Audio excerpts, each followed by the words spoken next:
Kebenaran dalam Alkitab itu punya dimensi sosial. Sama-sama, 1, 2, 3. Sosialitas. Sosialitas itu adalah kepekaan untuk turut mengalami penderitaan orang lain. Solidaritas.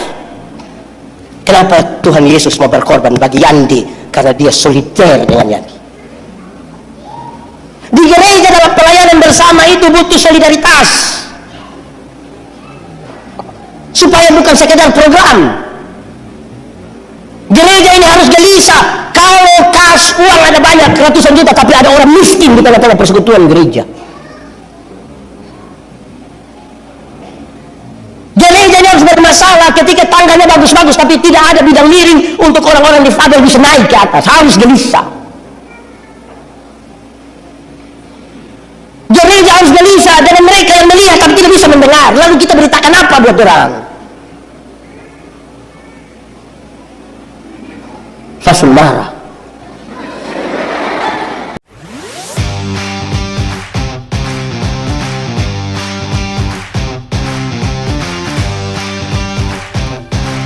Bapak Ibu Saudara-saudara, mari kita berdoa untuk pemberitaan firman Tuhan. Mari berdoa. Ya Tuhan, tibalah saatnya. Kami akan membaca dan merenungkan firman Tuhan. Tapi siapa kami ini Tuhan? Kami orang berdosa. Sungguh tidak mungkin bagi kami untuk mengerti firman-Mu, kecuali kalau Tuhan menolong kami.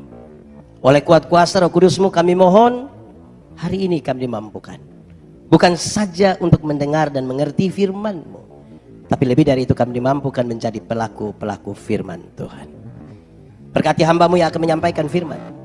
Berkati semua orang yang memberi hidupnya untuk pemberitaan firman hari ini. Jauhkan semua pencobaan, baik di dalam kami, baik di sekitar kami. Biar di dalam damai-Mu kami belajar firman Tuhan. Kami rindu pada firman. Berfirmanlah bagi kami Tuhan. Di dalam nama Yesus, firman yang hidup itu kami berdoa. Amin. Jemaat Tuhan, marilah berdiri untuk mendengar firman Tuhan yang dibacakan dari kitab Efesus pasal 4 ayat 15 sampai ayat yang ke-16. Kita buka bersama-sama Efesus pasal 4 ayat 15 sampai ayat 16. Kita membacanya bersama-sama. 1, 2, 3. Sebaliknya, dengan teguh berpegang kepada kebenaran di dalam kasih, kita bertumbuh di dalam segala hal ke arah Dia, Kristus yang adalah kepala. Dari Dialah seluruh tubuh yang rapi tersusun dan diikat menjadi satu oleh semua sendi yang menopangnya, menerima pertumbuhannya sesuai dengan kadar pekerjaan tiap-tiap anggota dan membangun dirinya dalam kasih. Demikian firman Tuhan. Berbahagia setiap orang yang mendengar firman Tuhan dan yang melakukannya. Haleluya.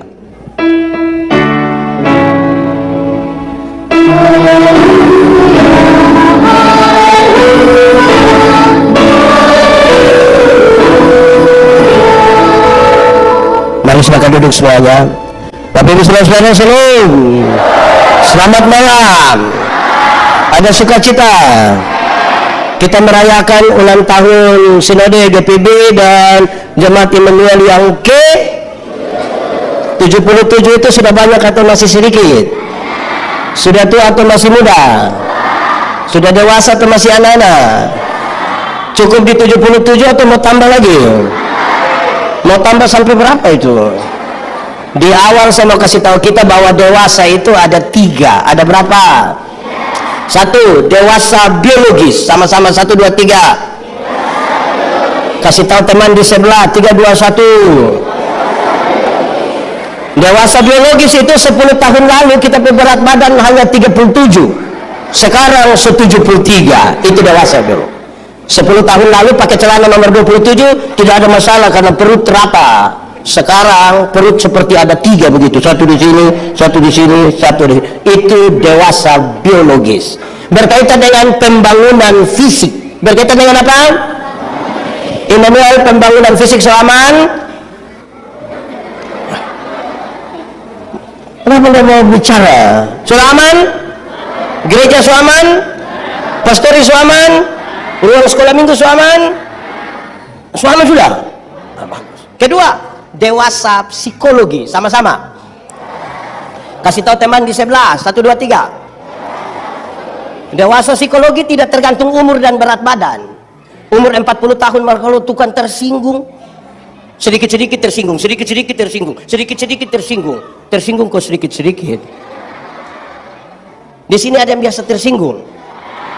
Ada sekarang dia di sini. Dia yang di bawah dan di balkon. Sedikit-sedikit tersinggung, mau keluar dari Immanuel, mau bikin gereja sendiri di bawah situ dekat. Itu tidak bisa. Tidak bisa. Di Kupang itu kalau ada orang suka tersinggung di banyak orang, orang suka bilang begini. Badan besar, umur 40, tapi pikiran seperti anak-anak. Amin kah? Jadi kita dewasa biologis, belum tentu dewasa psikologi. Ketiga, dewasa iman. Sama-sama, 1, 2, 3. Dewasa iman tidak tergantung berapa lama orang bersinode. Dewasa iman tidak tergantung berapa lama melayani. Dewasa iman tidak tergantung berapa lama jadi orang Kristen. Dewasa iman itu ada anak umur 3 tahun, ada mimbar berat 10 kg. Anak umur 3 tahun bisa pikul mimbar yang 10 kilo. Bisa? 17 tahun kemudian dia umur 20 tahun. Bisa pikul mimbar yang 10 kilo. Yang berubah anak atau mimbar. Itu dewasa iman. Tidak meminta beban menjadi ringan, tapi berdoa meminta bahu yang semakin kuat. Orang dewasa iman tidak akan menangis, merengek, minta masalah berubah. Karena dia tahu kalau Tuhan izinkan ada masalah, Tuhan tahu seberapa kuatnya dia. Amin. Saudara punya masalah? Tidak usah omong. Saya lihat ini muka masalah semua. Masalah ialah kesenjangan antara harapan dan kenyataan. Yang muda-muda harapan menikah umur 28, kenyataan 34. Harapan menikah dengan dia, kenyataan dia nikah dengan kita teman vokal grup. Menyakitkan, tapi masalah bukan masalah. Cara menangani masalah orang-orang dewasa iman itu berbeda. Iman bertumbuh di tengah-tengah pergumulan bermasalah. Amin. Karena itu hampir orang dewasa iman tidak meminta orang lain berubah. Tapi siapa berubah? Diri sendiri. Kadang-kadang kita terlalu sibuk rubah orang lain sampai lupa rubah diri sendiri. Ada begitu di Immanuel. Dia faham apa itu ya? Terlalu sibuk untuk orang lain, lupa. Banyak orang terlalu pakai waktu untuk menilai keburukan orang lain sampai kehilangan waktu menilai diri sendiri. Padahal teorinya jelas, Alkitab bilang merubah ini dunia mulai dari perubahan mana? Setan di luar itu gampang kita atur, tapi setan di dalam kita itu sulit kita atur. Dia atur kita sendiri. Nah, lalu tema kita hari ini baca sama-sama 1, 2, 3. Ulang. Bersama dalam panggilan, berkarya dalam.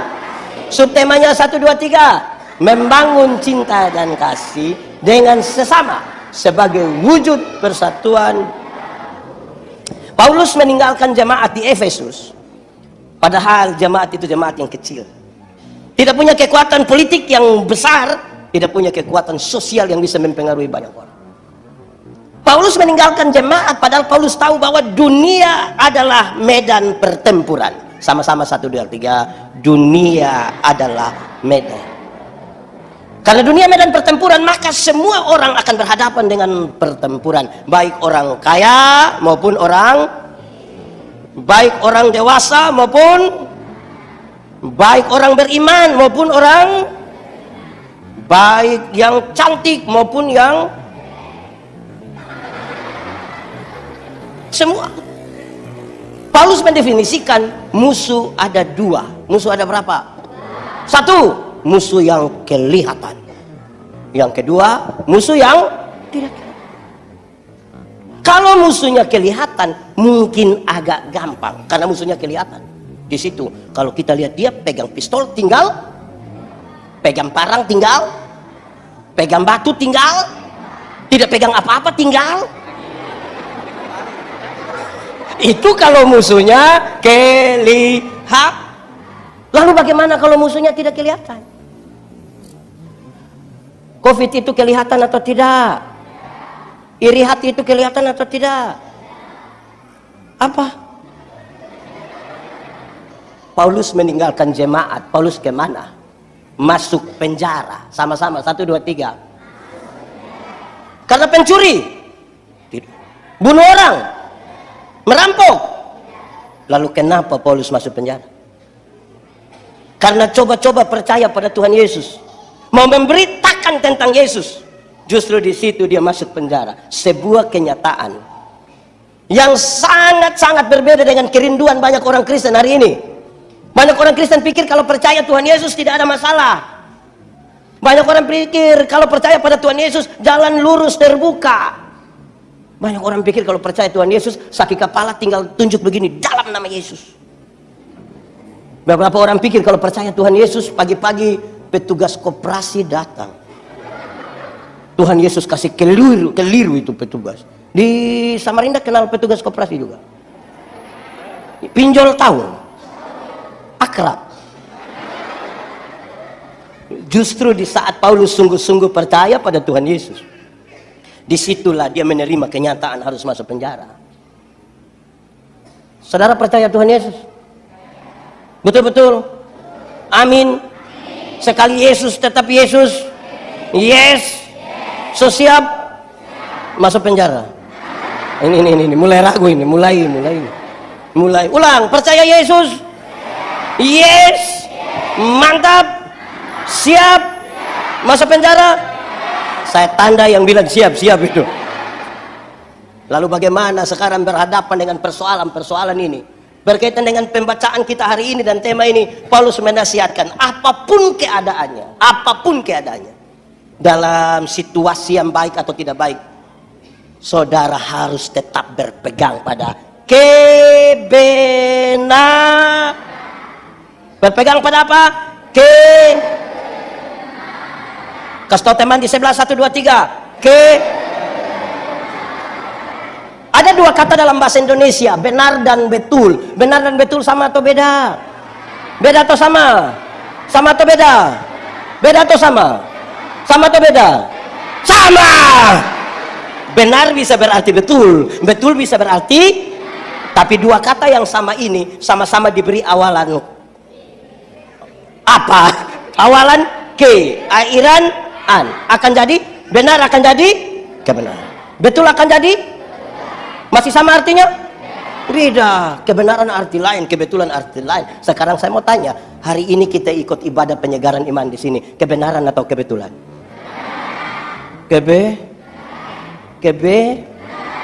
Saya kira kebetulan memang. Pak Pendeta, saya datang sini, saya senang sekali Pak Pendeta. Pak Ketua, saya senang. Jemaat Immanuel ini rajin-rajin gereja semua. Oh, luar biasa. Luar biasa. Baru jam 4 so ada yang datang. What? Pak Pendeta, tiap minggu begini Pak Pendeta. Tapi ini kebenaran. Kalau masih hidup hingga saat ini, kebenaran atau kebetulan? Kalau masih hidup hingga hari ini, kebenaran atau kebetulan? Kalau Yesus menebus dan menyelamatkan saya dan saudara, kebenaran atau kebetulan? Tentang Tuhan itu kebenaran. Saya geser sedikit. Kalau kita kulit hitam, kebenaran atau kebetulan?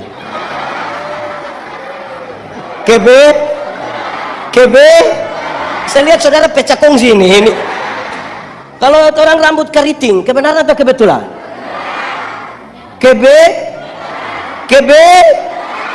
Kalau punya istri cerewet sekali, kebenaran atau kebetulan?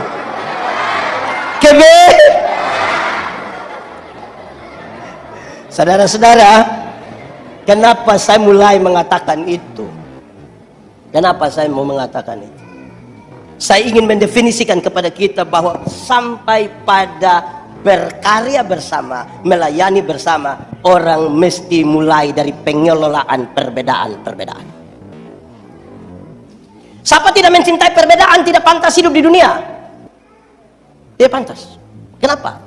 Fakta kosmis menunjukkan bahwa segala sesuatu itu berbeda. Ada atas, ada kanan, ada panas, ada hitam, ada laki-laki, ada. Itu beda atau tidak? Beda.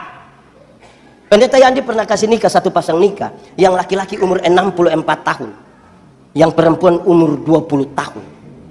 Ngeri itu. Saya tahu bahwa jemaat yang datang itu mereka bicara tentang perbedaan usia yang signifikan itu. Bedanya berapa? 44 tahun. Waktu khotbah saya bilang begini, dalam sebuah pernikahan beda usia tidak penting. Yang lebih penting adalah mereka harus beda jenis kelamin. Itu lebih penting itu. Untuk apa sama-sama umur 30 tahun tapi laki-laki semua? Mau bikin apa? Dunia ini sekarang menuju itu. Ada laki-laki gagah-gagah, badan bagus-bagus, pacarnya laki-laki juga. Kita pusing. Beda.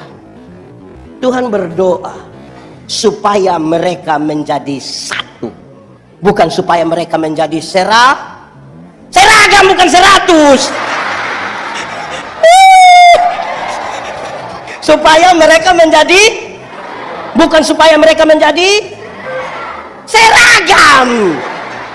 Menjadi satu dan menjadi seragam itu dua hal yang beda. Menjadi seragam, satu baju putih semua baju, satu bilang do semua bilang, satu pakai hitam semua, itu menjadi seragam. Menjadi satu, pengelolaan perbedaan. Dimulai dari penerimaan atas diri sendiri. Saya Timur, ada yang Ambon, ada Manado, ada Surabaya, ada Jakarta. Tidak apa-apa. Tidak usah saling melecehkan. Tidak usah. Dulu Tuhan mau cipta saya, Tuhan tidak tanya, Yandi, yuk, mau Timur atau Eropa? Dia tidak tanya, langsung jadi. Betul atau tidak? Dan tidak usah saling menghina. Hari ini kalau orang-orang Indonesia bagian Barat merasa lebih baik dari Indonesia Timur, minta maaf, Anda bermasalah dengan hidupmu. Kan kita tidak pernah meminta. Bagaimana membangun persekutuan, panggilan bersama kalau masih bicara soal Manadonya, Bataknya, Timur? Tidak bisa. Boleh berjumpa dengan siapapun, tapi identitas diri tidak bisa kita rubah. Kristen tetap Kristen, Timur tetap Timur. Bayangkan kalau saya ini, Pendeta Yandi ini, berteman dengan orang-orang Tionghoa. Tidak apa-apa kan? Yang menjadi apa-apa kalau saya minta dipanggil Koko Yandi. Ya itu kan. Timur yang tetap Timur saja. Tidak usah. Tidak usah. Penerimaan. Ini serius. Dan kita mau menuju kepada apa yang diucapkan Paulus dalam catatan ini. Banyak orang merasa tinggal dalam kebenaran.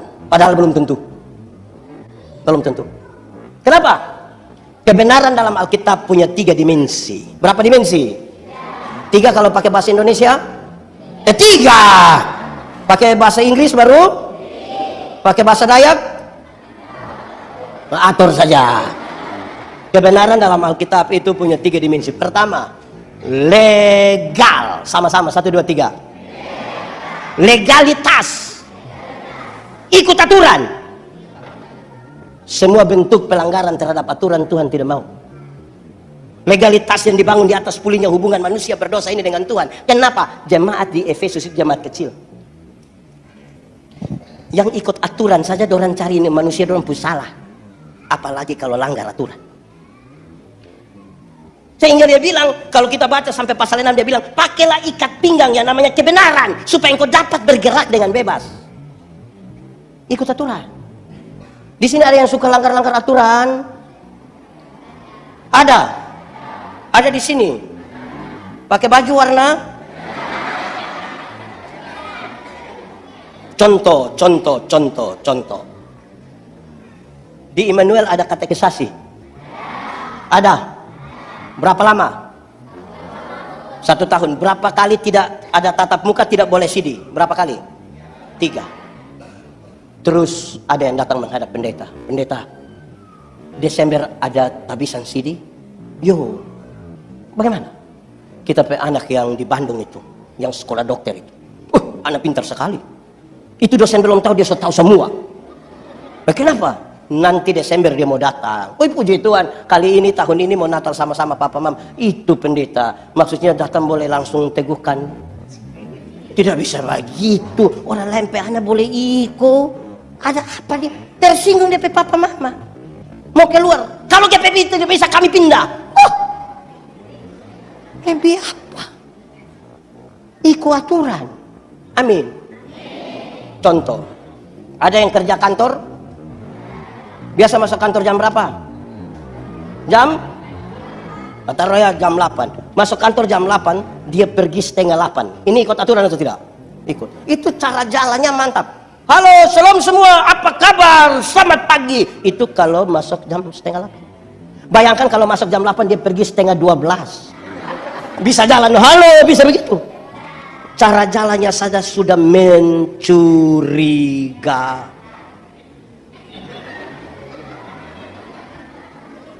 Tiba-tiba pimpinan langsung persiapan tipu.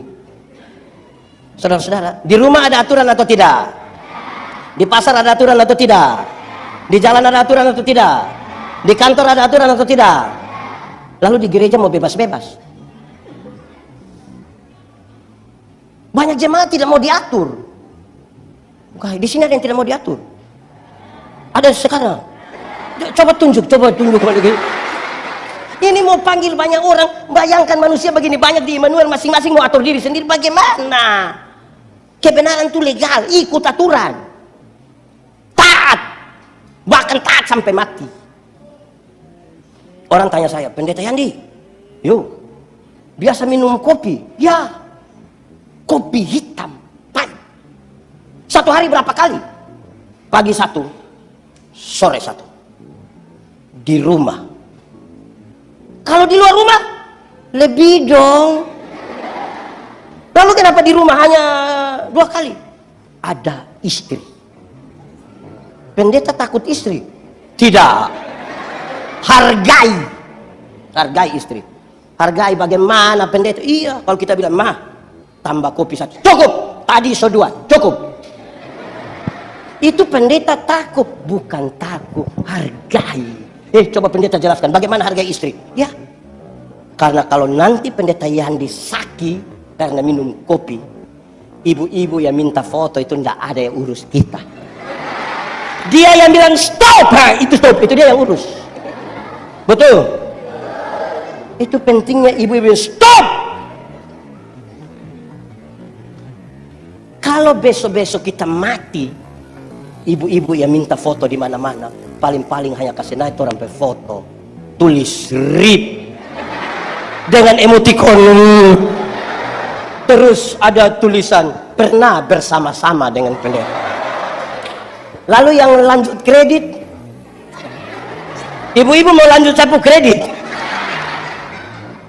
ikut aturan. Saya khotbah tentang buah roh dan saya bilang begini, salah satu unsur dari buah roh adalah kelemah lembutan. Sama-sama 1, 2, 3. Kelemah lembutan itu terdiri dari 2 kata, yaitu lemah dan banyak suami ini hanya sampai di lemah saja, lembut tidak. Ketika sudah lemah baru dia mengerti kelembutan. Kalau so sakit semua mati itu tiba-tiba dia menjadi lembut. Dia bilang pada istrinya, mama, tolong Tuhan Yesus, itu kalau ada lemah. Tapi kalau masih kuat-kuat, istri bilang, papa berhenti John, nggak usah lagi minum, nggak usah pitaman malam-malam. Paling-paling mati. Ada yang DP suami begitu? Jujur, kita sama-sama punya, kita mau doakan. Saudara-saudara, karena itu legalitas mesti ikut aturan. Apapun mesti ikut aturan. Pada saat bayangkan urus banyak orang ini, panggilan bersama-sama dan tidak mau ikut aturan. Gereja di sini jam berapa? 6, 9. Kita ambil jam 9 misalnya. Ada keputusan, misalnya gereja hanya 1 kali, jam 9. Waktu ambil keputusan jam 9, kan masih ada dialog, diskusi kan di rapat. Saya baru bilang jam 5, saya baru bilang jam 10, saya baru bilang jam 4. Lalu suara terbanyak memutuskan jam 9. Waktu orang bergereja jam 9, bukan soal siapa kalah, siapa menang. Ini soal tanggung jawab. Saudara datang ikut gereja jam 9 bukan karena soal kalah menang, tanggung jawab. Atau siapa di antara kita yang orang datang jam 9, silakan Anda jam 9. Kita akan datang sendiri jam 1. Kita akan menyanyi sendiri, konsistori sendiri, khotbah sendiri. Lama-lama gila dia. Legalitas itu tanggung jawab. Setelah sekarang kan warna hijau kan, saudara diminta pakai warna hijau. Saudara diminta pakai warna hijau bukan karena selera, tapi apa? Tanggung jawab. Ini jemaat banyak tidak mau tanggung jawab. Ada begitu di Immanuel, yang hanya mau datang ikut ibadah. Saya ibadah, saya lain bukan. Tanggung jawab. Tanggung jawab itu kelasnya di atas dari kewajiban. Orang kalau hanya menjalankan kewajiban, dia bilang pokoknya yang penting, pokoknya yang penting. Tanggung jawab kelas di atas itu. Saya melayani di Pulau Sabu, Pulau bagian selatan NTT. Saya ketemu seorang koster yang dia punya istri 1, anak 5. Biasa mereka sadap enau untuk dapat air gula. Naik jam 2 subuh, turun jam 7 pagi. Saya tanya dia, "Ama, iris itu tuak susah atau tidak?" Dia bilang, "Susah pendeta." Coba jelaskan susahnya. Naik jam 2, turun jam 7. Karena pohon banyak. Nggak bisa kita naik satu pohon, turun kembali itu pohon, pindah lagi ke pohon sebelah. Buang waktu, buang tenaga. Jadi, orang sambung dia daun begini. Langkah ikut tahun. Resiko bisa jatuh. Mayangnya terlalu keras, pisaunya tajam sekali, kadang-kadang melukai. Terus saya tanya dia di hadapan istri anaknya. Saya bilang, "So tahu kerja susah begitu, siapa suruh anda mau kerja?" Dia lihat pada istri dan 5 anaknya, dia bilang begini. Terus dia bilang, "Nanti dorang makan apa?" Itu pernyataan membuat saya mengerti. Dia naik tuak jam 2, turun jam 7, resiko jatuh atau terluka. Dia melakukan itu bukan sekedar kewajiban, tapi apa? Tanggung jawab. Di Immanuel ini lebih banyak tanggung jawab atau kewajiban? Kan mau bekerja bersama-sama. Tanggung jawab atau kewajiban? Itu pertanyaan penting. Ada penatua diaken pengajar ini yang menunggu kapan waktu mau selesai. Tunggu kapan habis waktu biar kita ganti. Pemilihan majelis jemaat biasa berlangsung berapa lama di sini? 5 tahun. Ini jemaat anggota sidi memilih. Aneh, kadang-kadang aneh. Waktu pemilihan orang bilang begini, pilih dia. Kenapa pilih dia? Dia yang ada oto. Supaya kalau ada acara tinggal pakai DP oto. Akhirnya oto datang gereja, DP orang tidak datang gereja. Ada begitu di GPIB. Immanuel juga ada. Kolom atau sektor? Sektor berapa itu ya? Jadi kebenaran itu punya dimensi legal, ikut aturan. Pada saat dunia menawarkan ketidakteraturan, anak muda begini ini bagus, tepuk tangan dulu, tepuk tangan. Datang pakai pakaian begini ikut ibadah bagus. Ada orang datang gereja macam mau mana begitu, macam orang gila dia. Bagus pakai pakaian menghadap Tuhan, bagus. Duduk sopan-sopan begini bagus. Ada yang masuk gereja lubang-lubang sini topi balik doang. Macam ikut Tuhan. Kedua, kebenaran dalam Alkitab punya dimensi moral. Sama-sama, 1, 2, 3. Moralitas. Moralitas itu apa? Kesatuan pikiran, perkataan, perbuatan. Integritas. Orang yang tinggal dalam kebenaran itu punya integritas. Kami diskusi tentang homiletika, ilmu berkhotbah. Orang tanya saya, "Pendeta, khotbah yang baik itu yang bagaimana?" Saya bilang, "Maksud apa tanya begitu? Khotbah yang baik itu tulis atau enggak tulis? Berapi-api atau berair-air?" Saya bilang, khotbah yang baik itu bukan soal tulis atau enggak tulis, bukan soal berapi-api atau berair-air. Khotbah yang baik itu bicara apa, bikin begitu. Jangan omong lain. Ada orang yang bukan sekedar omong lain bikin lain, ada yang pikir lain, omong lain, bikin lain. Hasilnya kelainan. Saudara ketemu orang kelainan itu kan tidak sinkron, aneh-aneh di kegiatan itu. Moral. Makanya Paulus bilang, apapun yang saudara lakukan, perbuatlah seperti untuk dan bukan untuk manusia. Kenapa? Karena semua yang kelihatan baik belum tentu dibangun di atas motivasi yang benar, belum tentu. Ingat, tidak semua senyum tulus. Mau bekerja bersama-sama, bagaimana kalau senyum saya tidak tulus? Kita datang, kita bilang shalom, berbeda shalom. Kita lewat masih panik.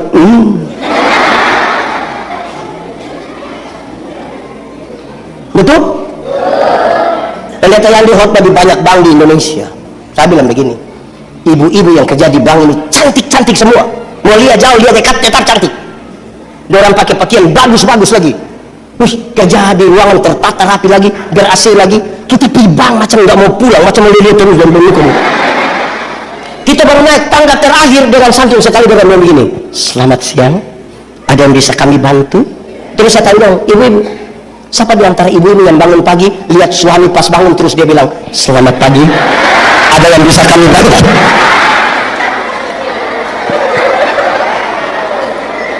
Jadi harus didorong oleh moralitas yang benar, kalau tidak lebih banyak pencitra.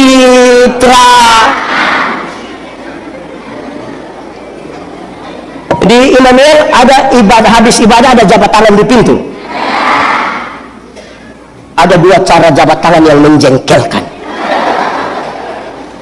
Pertama, siapa yang tidak suka kalau kita jabat tangan itu dengan datang seorang ujung saja, ini saja. Kita najis kah? Kalau memang nggak usah. Kedua, yang saya tidak suka itu yang dia jabat tangan, tapi mata tidak di kita. Oh ya, nanti kita bikin apa-apa itu tulus. Anu kok, supaya jangan ada dusta di.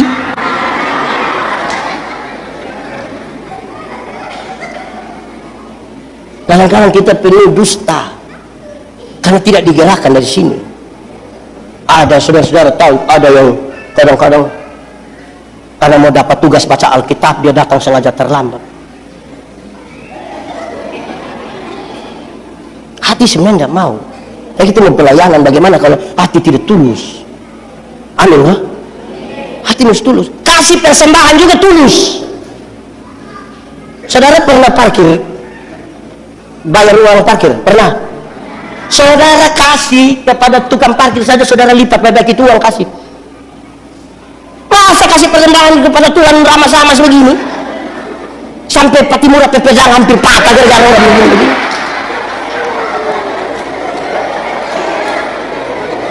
Ada begitu.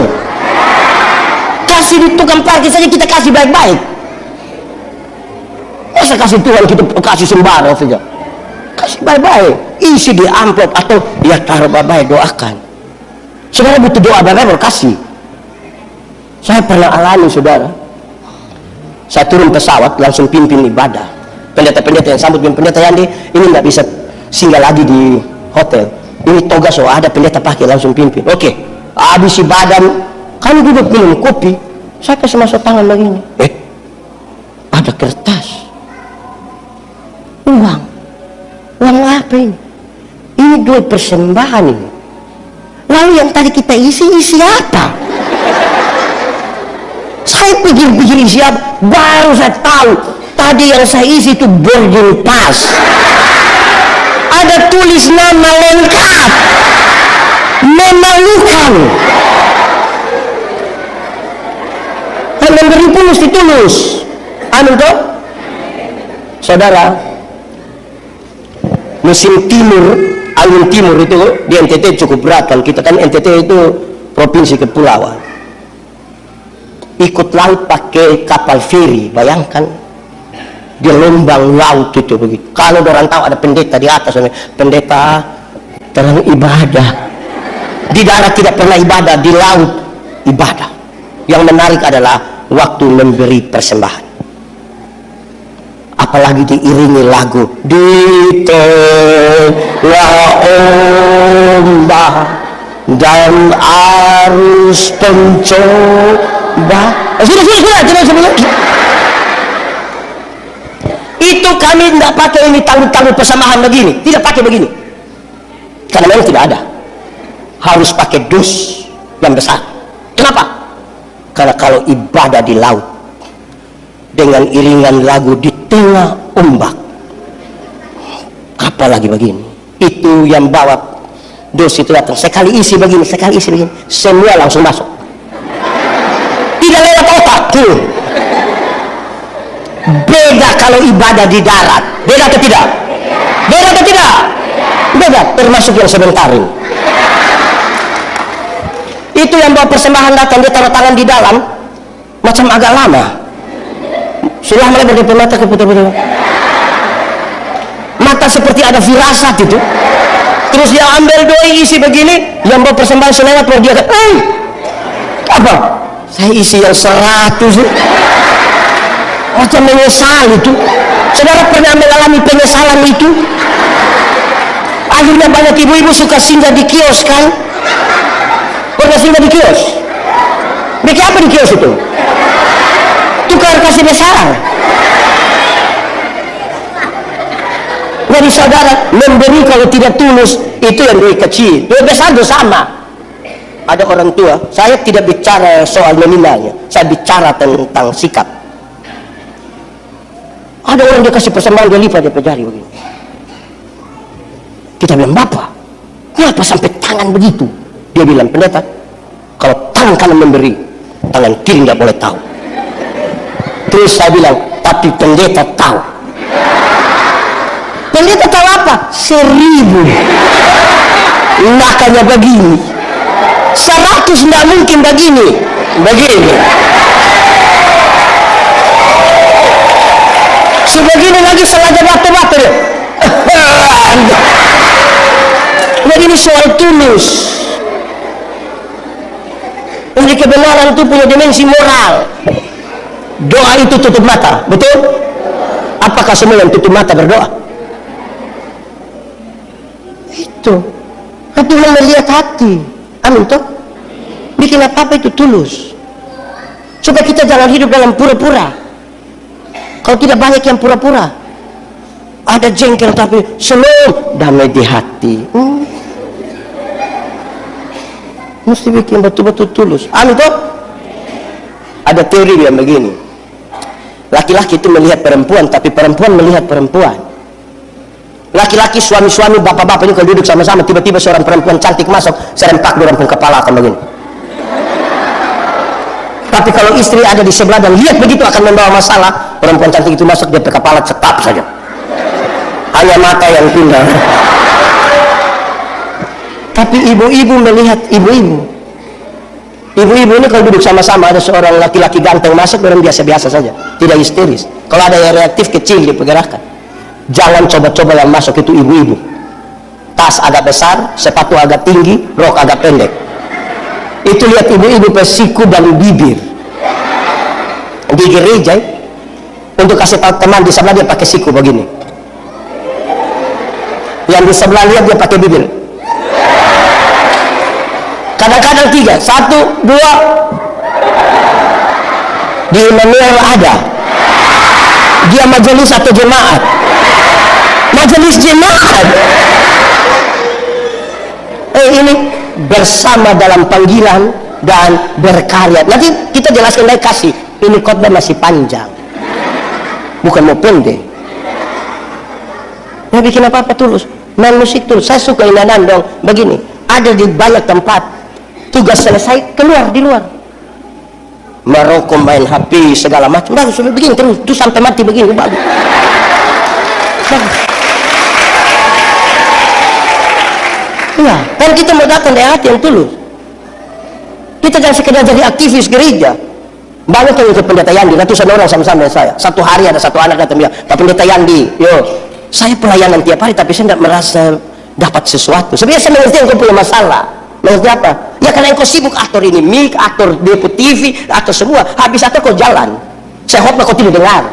Habis mau bersihkan kau datang kerja seolah-olah bekerja dengan dia. Itu cukup teman-teman IO kerja. Gereja itu datang dengan ketulusan. Amin toh? Kalau orang tulus itu tidak gampang tersinggung. Ini kita kasih kesempatan. Kalau kaum perempuan disebut apa di sini? PKP. Dalam rangka ulang tahun 77 Immanuel. PKP menyanyi. Woi, dorang sepakat. Kita mau menyanyi. Bertengkar. Seragam atau tidak? Bertengkar. Sudah sepakat seragam, polos atau motif. bertengkar lagi. Sudah gabung saja polos dan motif, bertengkar lagi, motifnya begini atau begini. Lama-lama satu tersinggung, sudah kita terus. Pernah terjadi di PKP begitu. Itu ibu ada di sini sekarang. Tidak pejari. Hanya dengan ketulusan kita bisa menerima itu perbedaan karena mau dalam pelayanan sama-sama. Bapak-bapak itu berhenti sudah dengan saya kan so kiri-kiri betul, nanti berkanan lagi. Saya bilang di mana-mana di Indonesia gereja-gereja tuh banyak maju. Salah satu bentuknya adalah sudah ada vokal grup kaum bapak. Di sini juga ada? Tepuk tangan.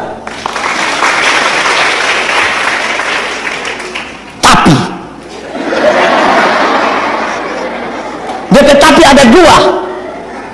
Tapi pertama, dorang latihan sampai jam 3 subuh. Sampai istri mau bunuh orang itu belum pulang. Di sini juga begitu. Tapi kedua, mau menyanyi besok hari Minggu, titip pesan. Tolong kasih tahu pendeta, kaum bapak menyanyi setelah firman. Kenapa setelah firman? Belum lengkap. Bagaimana melengkap pulang jam 3? Yang menarik adalah setelah dia menyanyi itu, habis firman diberi kesempatan kepada kaum bapak. Habis menyanyi keluar. Dorang cari pohon. Itu pohon kemudian akan disebut pohon kaum bapak.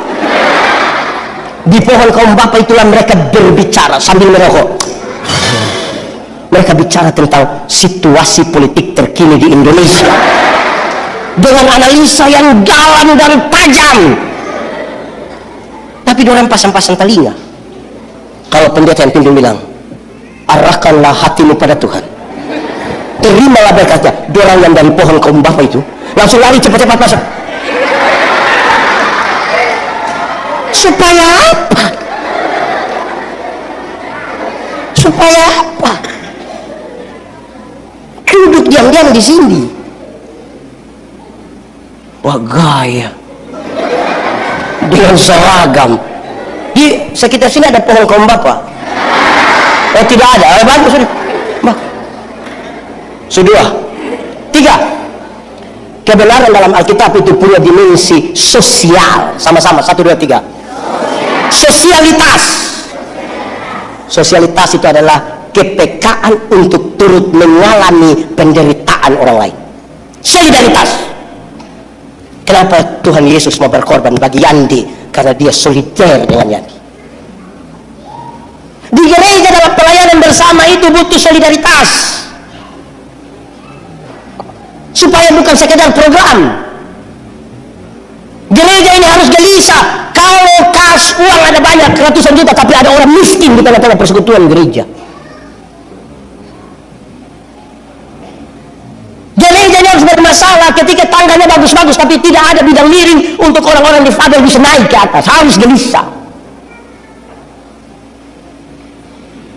Gereja harus gelisah dengan mereka yang melihat tapi tidak bisa mendengar. Lalu kita beritakan apa buat orang? Langsung marah. Solidaritas.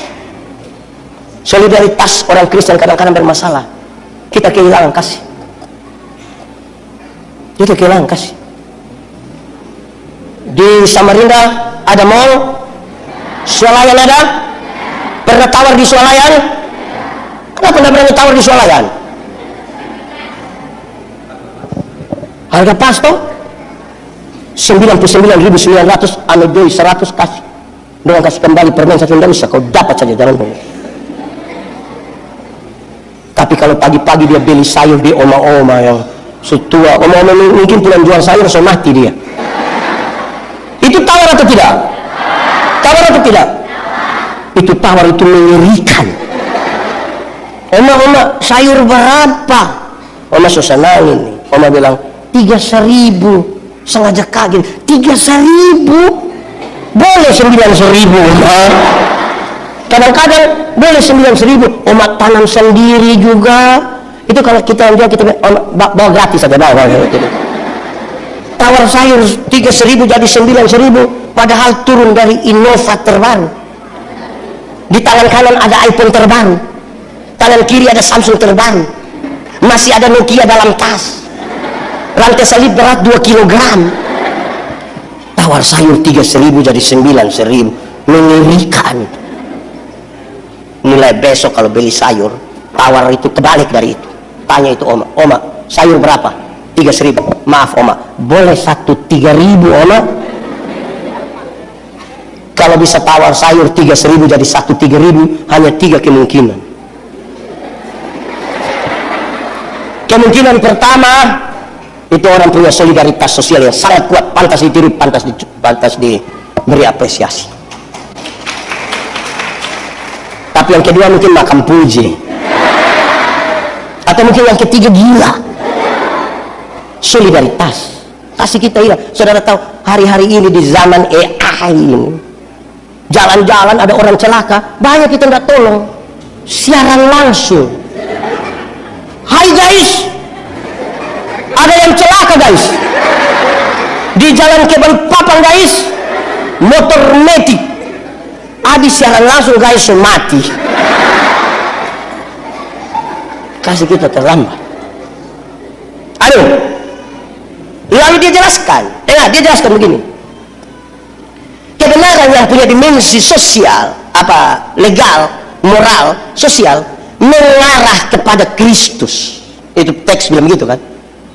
Mengarah kepada Kristus berarti tidak menurut apa yang kita mau, tapi menurut apa yang Kristus mau. Yang menarik itu saudara adalah, kalau baca Yohanes 6:14, jangan hanya berhenti di ayat 6, lanjut sampai ayat 12.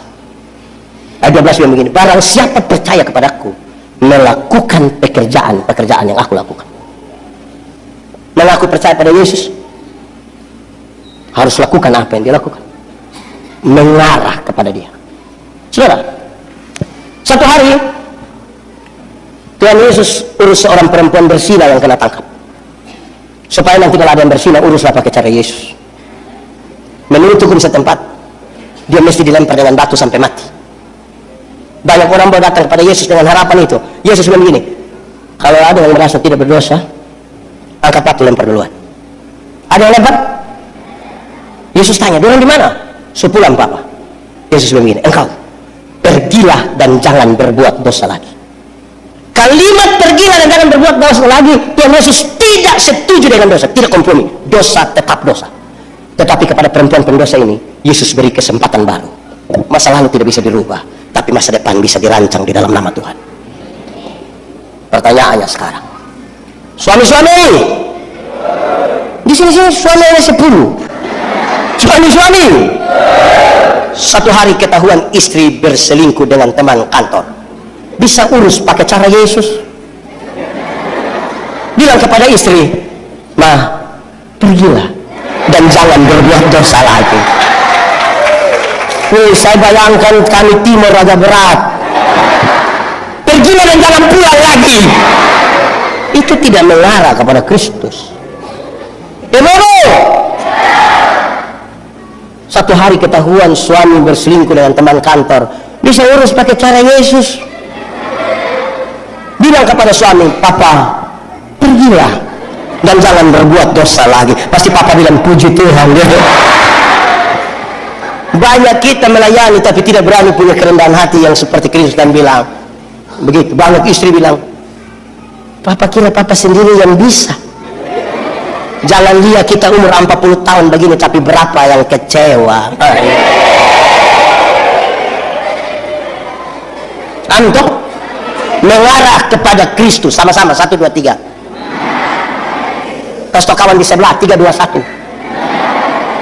Jadi bikin apa-apa, tanya apa yang Yesus bilang, apa yang Yesus bikin. Bukan apa yang kita pun mau, apa yang ikut dunia pun mau. Tidak, mengarah kepada Kristus. Satu waktu Yesus urus sebuah dilema pajak. Dengan sebuah pertanyaan yang jawabannya gampang tapi risikonya berat. Boleh bayar pajak kepada kaisar atau tidak? Kalau Yesus jawab boleh, ribuan orang pengikut Yesus akan meninggalkan Yesus karena pajak terlalu berat. Tapi kalau Tuhan Yesus bilang tidak boleh bayar pajak kepada kaisar, maka Yesus akan dianggap memprovokasi masyarakat untuk melawan pemerintah. Pasti dia ditangkap. Yesus bilang, tunjukkanlah kepadaku uang untuk pembayaran pajak itu. Gambar dan tulisan siapa ini? Kaisar. Berikan kepada kaisar apa yang wajib kamu berikan kepada kaisar, tapi berikan kepada Tuhan apa yang wajib kamu berikan kepada Tuhan. Itu bukan soal duit, itu bukan soal uang.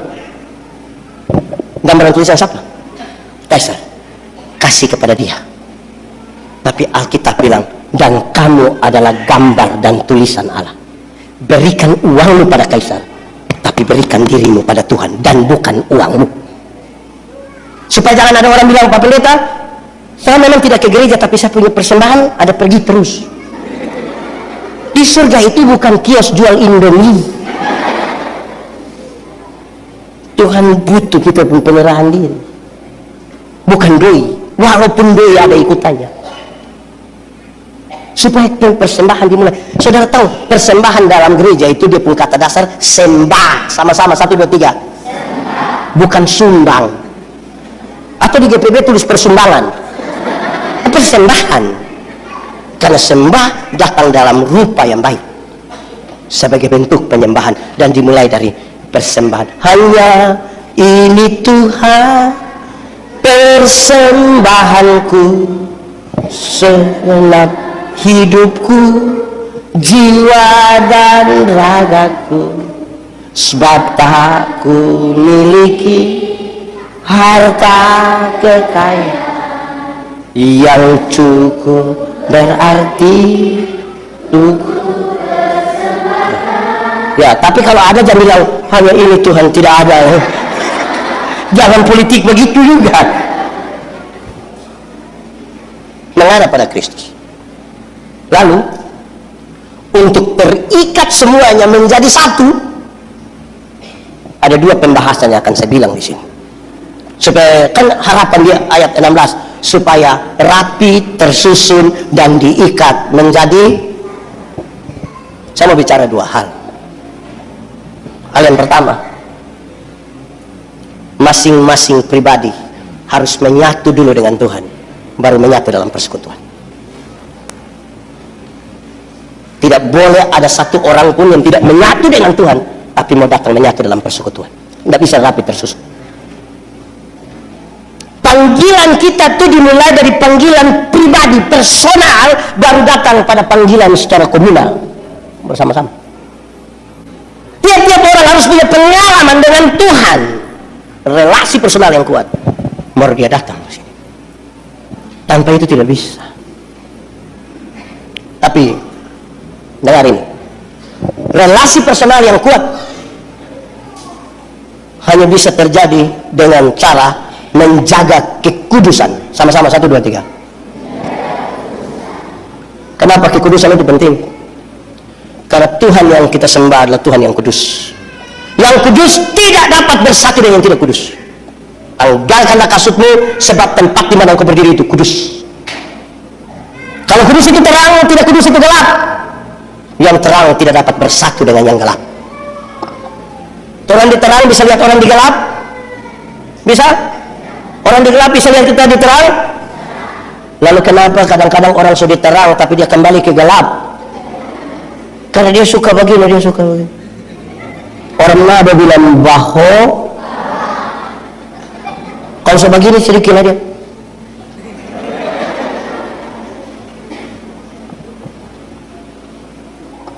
Saudara, ada orang tanya saya, Pak Pendeta Yandi, saya pun teman itu tidak menjaga kekudusan tapi pelayanannya kok banyak sekali, Pendeta.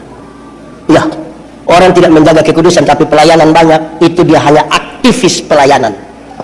Dia sibuk menjawab jadwal-jadwal. Dia menjadi pelayan pekerjaan, bukan pelayan Tuhan. Dia hanya menjadi calon. Pendeta Yandi berkhotbah setiap hari. Apa menyatu dengan Tuhan? Belum tentu. Belum tentu. Saudara main musik bagus, menyanyi bagus, menyatu dengan Tuhan, belum tentu kalau tidak menjaga kekudusan.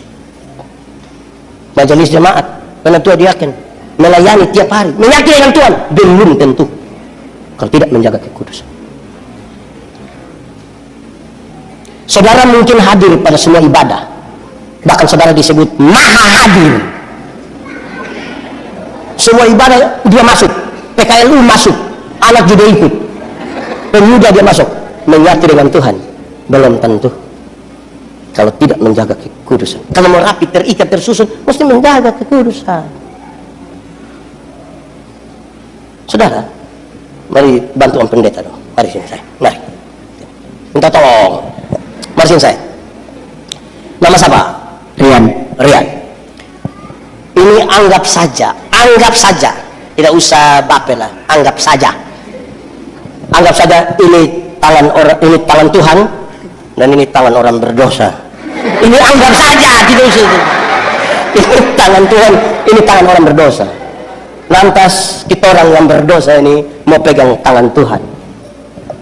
Kuat, tambah kuat, lebih kuat. Ini paling kuat. Sekarang kita tanya Rian, kuat. Pegang sekuat ini Rian bisa bertahan berapa lama? Kita mau tanya, 1 detik bisa? Bisa. 1 menit bisa?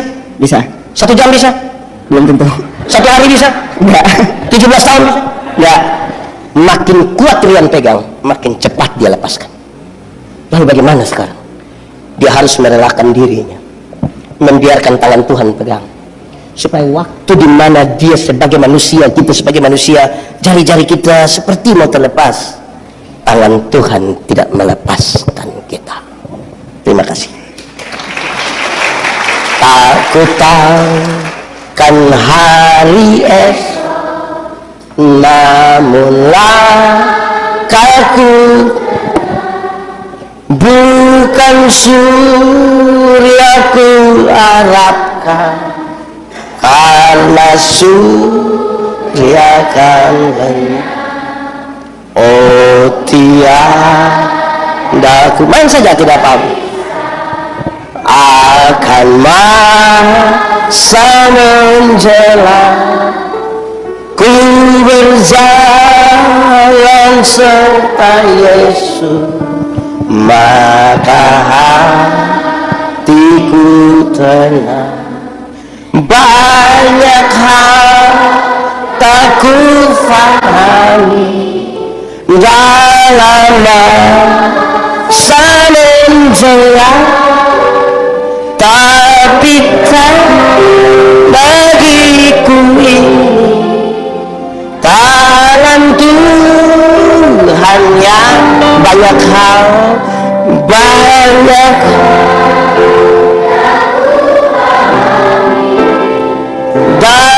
masa menjelang, tapi tak bagi tangan Tuhan yang. Kalau mau rapi tersusun, mesti jaga kekudusan. Kedua, kasih. Sama-sama 1, 2, 3. Hukum Taurat itu ada 10. Ada berapa? Dari 10 dijabarkan menjadi 613 pasal. Dari 613 pasal masih ada ribuan peraturan hidup setiap hari.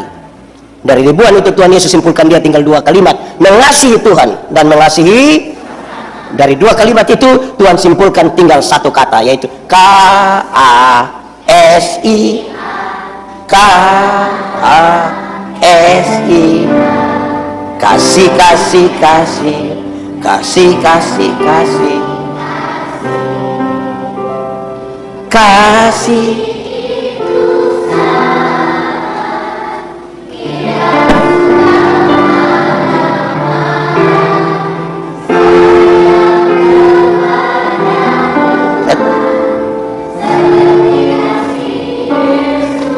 Kasih itu sabar. Tidak suka. Di sini ada yang suka marah-marah. Dia pakai baju merah. Saudara, saya pakai konteks ini untuk menjelaskan makna ini melihat pada tema dan teks ini tentang jemaat di Korintus. Paulus dapat informasi dari jemaat Korintus bahwa jemaat semua pecah. Jemaat mau pecah karena apa? Karena dua hal. Berapa hal? Satu, karena jemaat suka pilih-pilih pelayan. Sama-sama, 1, 2, 3. Karena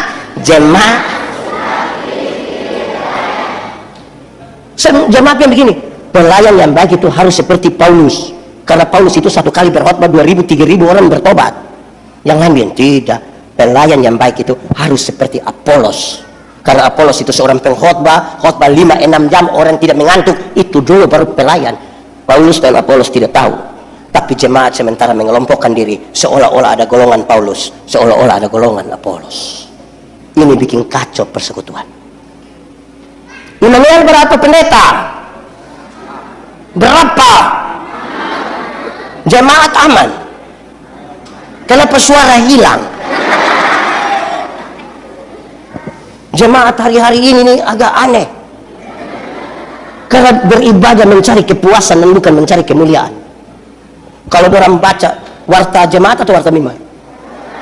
Kalau baca warta jemaat, yang pimpin ibadah hari Minggu besok adalah pendeta. Berusaha menghindar dari itu nama. Di Immanuel pernah terjadi begitu. Itu orang ada di sini, itu orang. Mau rapi tersusun bagaimana kalau pilih-pilih pendeta?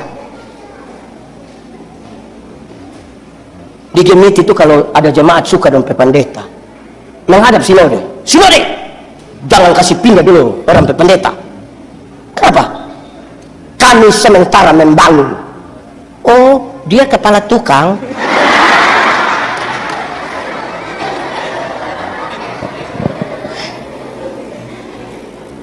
Pas periodisasi berapa tahun pendeta? 5 tahun. Pindah. Tahan apa? Pindah. Sebab kalau nanti dorang sudah tidak suka, dorang akan ambil kami. Aduh, lagi.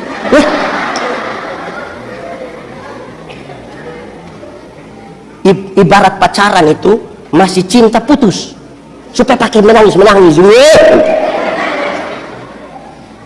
Kedua, jemaat mau pecah karena suka membanding-bandingkan karunia. Suka? Paulus bilang, orang percaya pada Tuhan Yesus diberi karunia Roh Kudus, dan karunia Roh Kudus terbagi dalam 2 bagian. Karunia motivasi, karunia manifestasi. Karunia motivasi itu seperti berkhotbah, menyanyi, mengajar, mendampingi orang. Karunia manifestasi seperti menyembuhkan orang, bicara dalam bahasa roh, menerjemahkan bahasa roh. 2 karunia ini statusnya sama, dipakai untuk pembangunan jemaat. Tapi jemaat tidak sementara mau membangun jemaat, sibuk dan membanding-bandingkan. Di sini tidak ada roh, di sana yang roh sampai keluar.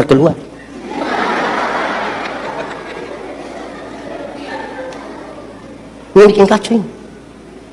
Bukan pakai Paulus di pasal 12, Paulus bilang, aku akan memberitahukan kepada kamu karunia yang paling utama. Sebab banding-banding karunia ini seperti anak kecil ini, belum bisa makan makanan keras. Ini baru minum susu saja. Ya bisa. Pasal 13, pertama Korintus 13, Paulus kasih tahu. Dan karunia yang paling utama adalah kasih. 3 ayat pertama Paulus jelaskan. Ingat, sekalipun engkau tahu seluruh bahasa manusia, bahkan bahasa malaikat engkau tahu semua, tapi kalau kasih tidak ada padamu, engkau hanya seperti gong. Kedua, walaupun engkau pintar sekali, bahkan engkau punya iman yang sempurna, tapi kalau kasih tidak ada, engkau tidak ada guna.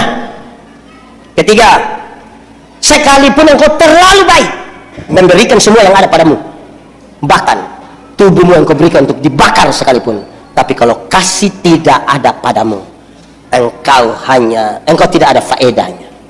Baru Paulus jelaskan ayat 4-7, dia mulai 1 ini. Kasih itu sabar. Sama-sama, 1, 2, 3. Sabar. Karena urus orang banyak ini harus sabar. Tidak bisa paksa kehendak, harus. Dalam Alkitab, sabar tidak berurusan dengan menunggu waktu selesai. Kapan mau pulang? Ini pendeta berapa? Tidak. Sabar dalam Alkitab berkaitan dengan 2 hal. 1, sabar terhadap situasi. Sama-sama, 1, 2, 3. Ada situasi tertentu dalam bergereja yang kita tidak suka, seperti mau lari sudah dari gereja. Tapi firman Tuhan bilang apa? Sabar. Ada sakit penderitaan yang kita tidak mau jalani, kanker bertahun-tahun ini, sampai kita sudah, Tuhan kalau perlu Tuhan ambil kita pun hidup daripada buat kita sengsara begini. Firman Tuhan bilang apa? Sabar. Ada tanggung jawab pelayanan yang kita tidak mau jalani lagi, menunggu kapan waktu habis biar kita selesai. Firman Tuhan bilang apa? Sabar. Ada pendeta satu, kepala botak, khotbah terlalu lama, orang supaya malas dengar, mau keluar ke pohon PKB, tapi firman Tuhan bilang sabar.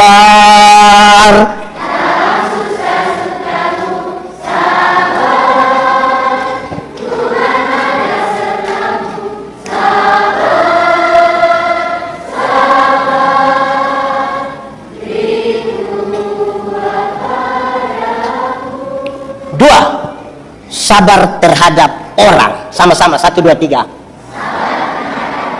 Kasih tahu teman di sebelah, 1, 2, 3. Ada orang-orang tertentu dalam gereja ini terlalu menjengkel. Tapi firman Tuhan bilang, ada tetangga-tetangga itu terlalu tapi firman Tuhan bilang, ada pendeta-pendeta itu terlalu menjengkel. Tapi firman Tuhan bilang, ada penatua diaken itu terlalu menjengkel. Tapi firman Tuhan bilang, ada jemaat itu terlalu menjengkel. Tapi firman Tuhan bilang, ada suami terlalu tapi firman Tuhan bilang, ada juga istri terlalu tapi firman Tuhan bilang, ada mama mantu terlalu tapi firman Tuhan bilang, ada orang duduk di kita punya sebelah kiri atau sebelah kanan sekarang ini terlalu tapi firman Tuhan bilang, kalau rapi tersusun toh diikamen, kalau tidak sabar mau bagaimana? Mau janji latihan saja, ada yang datang hari Senin, Rabu tidak datang, pas mau tampil baru dia datang. Tapi firman Tuhan bilang, ada anggota paduan suara itu dia pun suara melengking, tapi firman Tuhan bilang, karena ada urus orang banyak. Ada yang kita pelayanan dia tidak ada, pas makan tiba-tiba dia sampai sangat tapi firman Tuhan bilang, ada vikaris itu terlalu tapi firman Tuhan bilang apa? Sekarang hafal, ikut yang pendeta bilang, kasih ialah ulang, kasih ialah kebaikan, tidak terpatahkan oleh apapun, tidak akan berubah menjadi kebencian. Ulang, kasih ialah kebaikan, tidak terpatahkan oleh apapun, tidak akan berubah menjadi kebencian. Rujukannya begini, karena begitu besar kasih Allah akan dunia ini. Apakah Tuhan Allah mengasihi dunia? Apakah dunia mengasihi Tuhan? Apakah karena dunia tidak mengasihi Tuhan, Tuhan berhenti mengasihi dunia? Apakah kemudian Tuhan membenci dunia? Saudara lihat sekarang, kasih tidak terpatahkan. Sama-sama, 1, 2, 3. Supaya jangan ada orang bilang begini, Pak Ketua, saya terlalu hargai Pak Ketua, tapi ketika saya lihat Pak Ketua punya sifat asli begini, maaf, itu bukan kasih, ego. Immanuel ini lebih banyak kasih atau egois? Dia omong semua mesti dengar, orang ngomong dia tidak mau dengar. Ada begitu di sini?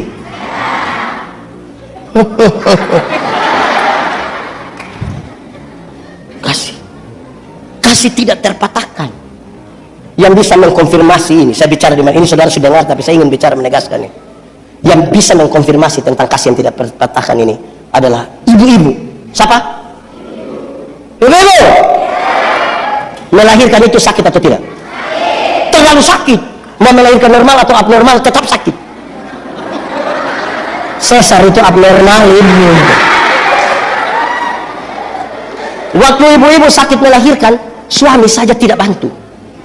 Ibu sakit di ruang bersalin, kami suami hanya dari luar taruh tangan di kepala dan bilang, Yesus, bayang. Saya bilang Yesus lagi, dia bayangkan, ini anak muka mau ikut siapa ini? Anak-anak kamu dengar, waktu kamu lahir itu, kamu hanya tahu menangis.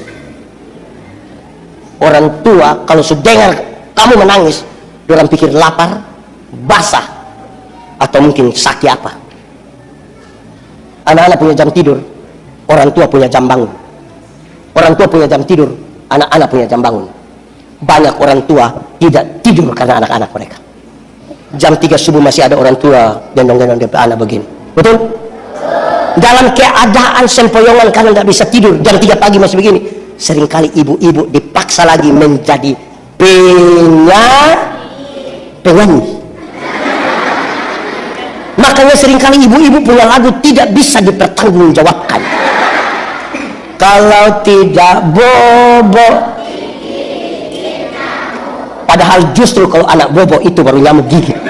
Kalau anak ada lari-lari nyamuk mana mau tapi itu justru. Dengar, waktu kamu lahir kamu nggak bisa bicara, betul? Atau siapa anak yang lahir langsung yes, nggak bisa bicara. Orang tua ajar kamu bicara satu-satu suku kata. Ma, pa. Sudah usia begini, sudah lancar bicara. Ada suka bicara dengan orang tua? Lebih suka bicara dengan? Sekarang lihat, nggak tahu bicara. Orang tua ajar bicara, so lancar bicara. Lebih suka bicara dengan teman daripada dengan orang tua. Pertanyaan terakhir, kenapa mau kasih makan ini manusia-manusia ini? Kenapa? Sama-sama 1, 2, 3. Kasih tidak terkatakan. Waktu kamu baru lahir, kamu tidak bisa jalan. Jangan marah dulu. Mau kasih tahu kamu punya kebaikan. Waktu kamu lahir kamu tidak bisa jalan. Atau siapa anak lahir langsung menari macam tadi begini. Orang tua ajar kamu jalan, pegang di tangan, baru bilang jalan belakang. Sudah bisa jalan, kamu sudah bisa jalan.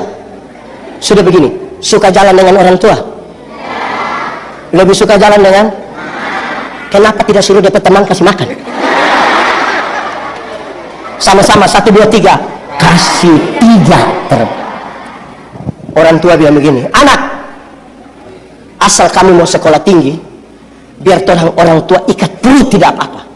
Orang tua sampai omong ikat perut, bukan berarti orang mau pakai stagen, tapi orang berhutang untuk anak-anaknya.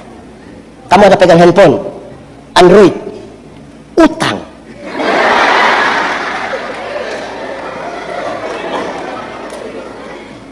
Ada anak-anak ke gereja, ke sekolah bawa motor, utang.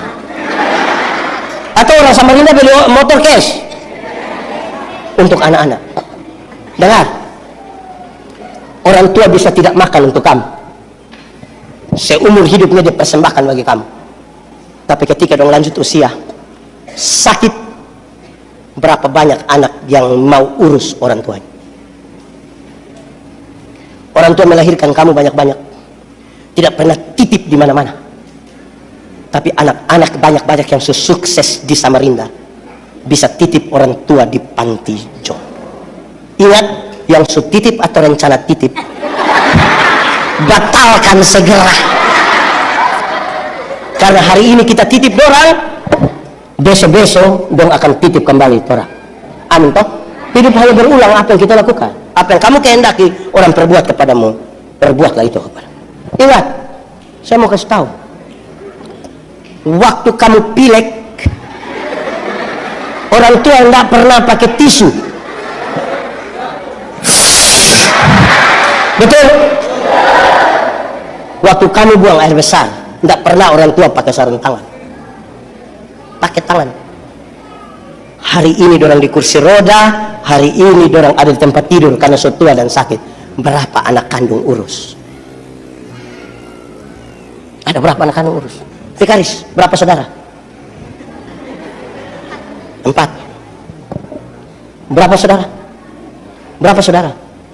Berapa saudara? Berapa saudara? Berapa saudara? Orang tua bisa melahirkan kamu 4, 2, 3, 3, 2. Tapi kamu 4 yang sukses, belum tentu urus 1 ibu yang melahirkan kamu, belum tentu. Kasih yang tidak berimbang. Apa harapan terbesar dari orang tua? Berkumpul kembali dengan orang-orang yang dicintai. Kamu bisa online 8 jam per hari, tapi belum tentu telepon orang tua 5 menit untuk tanya kabar. Dunia kok seperti tidak adil soal kasih.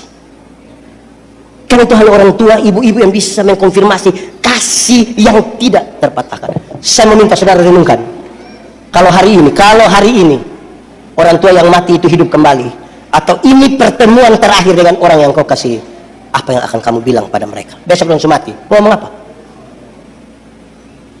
Kalau hari ini kita berjumpa terakhir, mau ngomong apa? Kita menyanyi lagu ini, izin lagu dunia biar kita menyanyi. Kasih ibu ke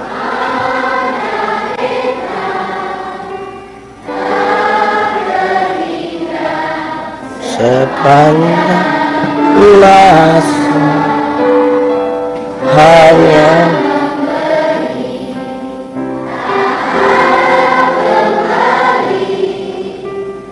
bagai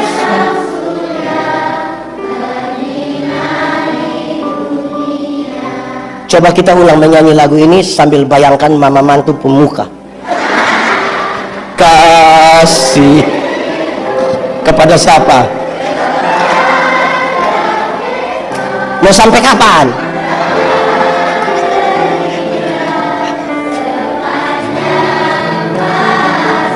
Hanya apa? Hanya apa? Harap kembali atau tidak? Seperti apa?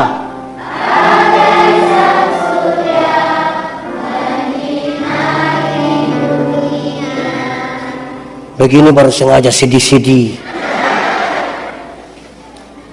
Kasih itu begitu.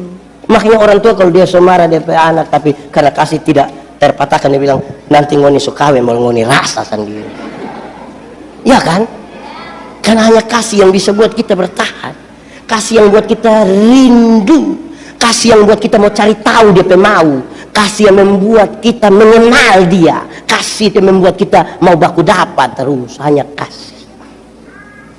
Jadi yang pemalas gereja itu tidak ada kasih, karena dia tidak mau baku dapat pada orang lain.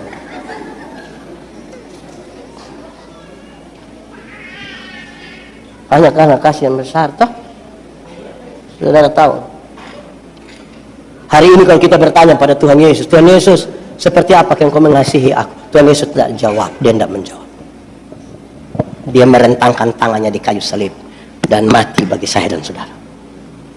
Harusnya kasih itu yang kita pakai dalam pelayanan. Tidak mungkin sesempurna yang Yesus buat, tapi yang kita lagi mengarah kepada Kristus.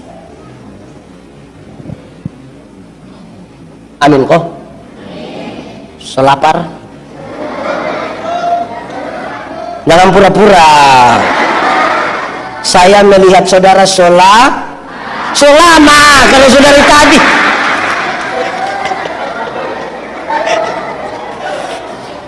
Saudara, kita punya karunia tuh beda-beda toh. Tuhan berjumpa dengan pendeta Yandi beda, Tuhan berjumpa dengan vikaris, Tuhan berjumpa dengan pemuda beda-beda. Supaya perjumpaan yang berbeda itu membuat orang waktu ketemu ternyata Tuhan itu luar biasa. Berbagilah cerita dalam kebersamaan itu, saling mendengar, saling menguatkan, saling menolong, saling mendoakan, menjauhkan segala macam iri hati, biar kita bisa menyatakan sebuah tubuh Kristus Saya tutup khotbah ini. Ada satu acara besar, saudara dengar ini tapi saya mau cerita ulang.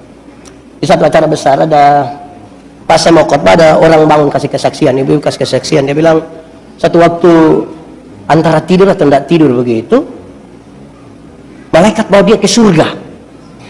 Wih, surga itu bagus sekali. Saya pikir betul. Jalan-jalan di surga yang bagus itu, tiba-tiba dia coba lihat satu ruangan di pojok. Wih, ruangan yang bagus itu terdiri dari mulut-mulut. Mulut semua. Dia tanya malaikat, apa itu hanya mulut-mulut? Terus malaikat jawab dia, oh, itu mulutnya pendeta-pendeta. Kenapa mulut pendeta? Wih, pendeta itu khotbah bagus, jadi dia mulut masuk surga, kaki tangan ada di neraka. Tersinggung itu. Pas giliran mau khotbah, saya bilang, ibu, terang dua selesaikan yang tadi. Kita Ibu tahu pisau? Dia bilang tahu. Coba ibu ambil pisau, coba potong ibu pejari kalingking, luka dan darah keluar. Coba ibu bilang, rasa kau bisa? Dia bilang tidak bisa. Nah itu Alkitab bilang, mata karena dia mata, dia tidak lebih penting dari telinga. Karena orang satu tubuh, kepalanya Kristus. Tangan tidak lebih penting dari kaki. Siapa yang malam-malam perut sakit pakai WC, kaki bilang perut, pergi sendiri jo, gitu. Harus bisa semua. Bahkan Alkitab bilang, kalau tangan terluka, mata menangis. Dan kalau mata menangis, tangan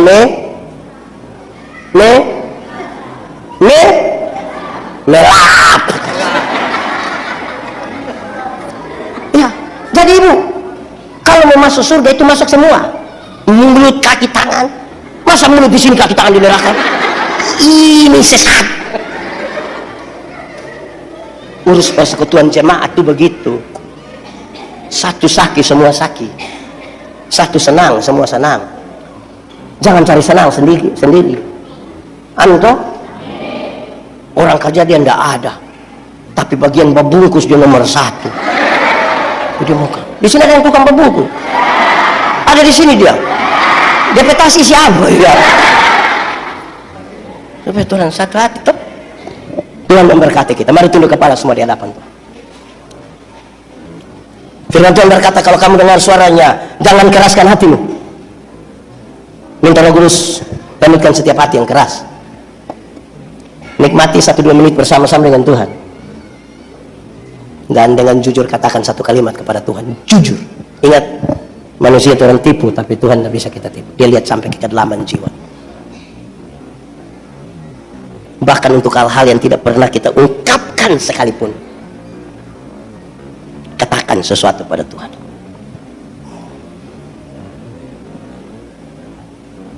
Terima kasih. Terima kasih Tuhan, dan kami rindukan firman-Mu jadi pelita bagi kaki kami, terang bagi jalan kami. Terpuji nama Tuhan. Amin. Pemberitaan firman Tuhan selesai. Tuhan memberkati kita.